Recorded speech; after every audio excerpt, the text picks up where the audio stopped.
learning a foreign language, we often rely on translation, and that's okay. But it doesn't always work. For example, a friend of yours did an outstanding job. You could congratulate him in English saying, well done. Now, if we translate well done in Portuguese, word for word, we have the phrase bem feito.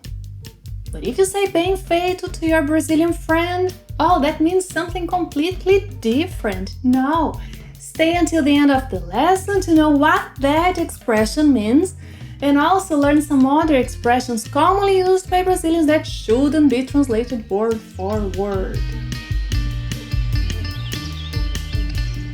Olá pessoal, the expressions you'll learn today cannot be translated literally, and they are commonly used by Brazilians. My recommendation is that you learn them as chunks, and pay close attention to the context in which they are being used. Let's see the first one. Our first expression is ter mania de. Ter mania de. You can pronounce mania, mania, or mania. Mania, it's indifferent. Mania in Portuguese means habit, but it's not any habit, It's more like an odd, unusual, or bad habit. Examples: he has the habit of biting his nails.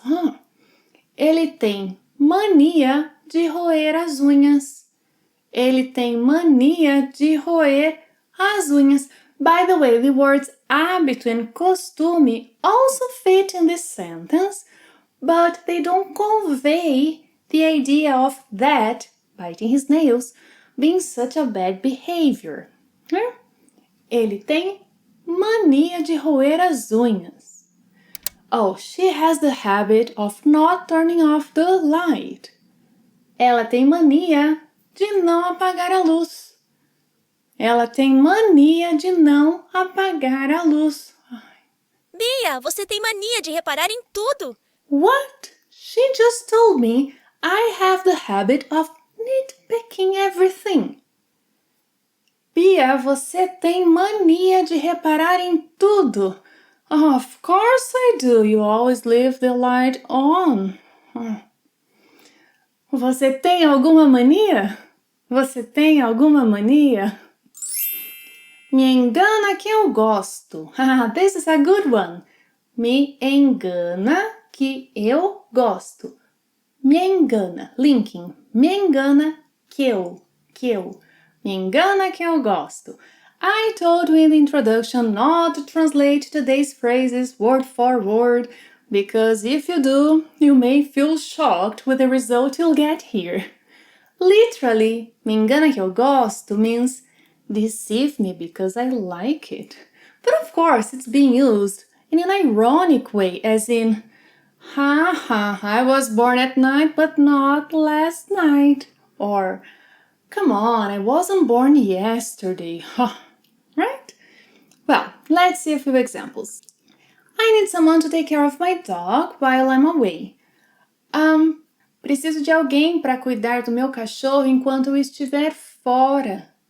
Você conhece alguém? Conheço. Meu irmão é ótimo com animais. Seu irmão? Me engana que eu gosto. Another example. Every Monday she says she'll start a diet. And guess what? She never does. Bia, hoje começa o meu regime. Tá. Me engana que eu gosto. Vê se não some. Vê se não some. This phrase is often said at the end of a conversation when people are saying goodbye and want the other person to keep in touch, like from time to time, not to be a stranger. Vê se não some, don't be a stranger. Vê se não some. And if you want to be more emphatic, as in, don't be a stranger, okay? You can add viu to the end of the phrase. Vê se não some, viu? Vê se não some, viu? For example, it was Great, seeing you after such a long time. Don't be a stranger, viu? Viu? Don't be a stranger, ok? Ah, foi ótimo te ver depois de tanto tempo. Vê se não some, viu? Vê se não some, viu? Na hora H. Na hora H is used to refer to a moment, but not to any moment. It's to a crucial moment. Examples. His dream was to go paragliding. One day when he was about to jump, he gave up. In the nick of time, he gave up. Na hora H, ele desistiu. Na hora H, ele desistiu. Another example. The player did everything right, but in the nick of time, he missed the shot. O jogador fez tudo certinho, mas na hora H errou o chute.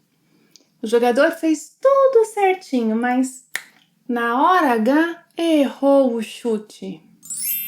Eu não me canso de.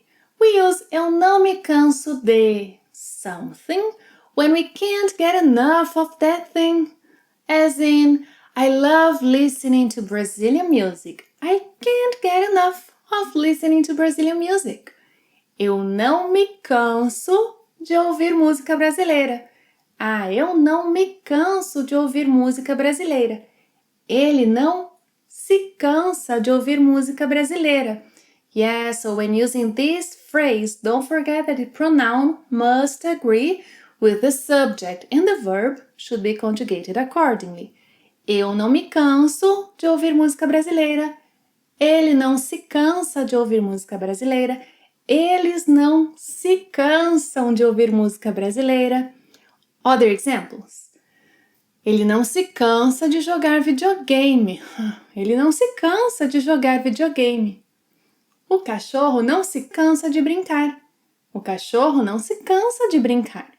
Quando eu era criança, eu não me cansava de brincar na rua. Quando eu era criança, eu não me cansava de brincar na rua. E quando eu era adolescente, eu não me cansava de ouvir ahá. Quando eu era adolescente, eu não me cansava de ouvir ahá. Yeah, the rock band that was famous long ago. Because you stayed until the end of the lesson, you'll learn what bem feito means in Portuguese.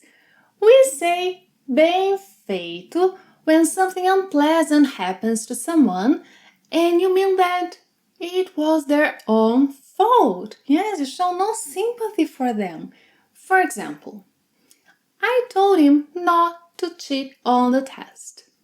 He could be caught by his teacher. Did he listen to me?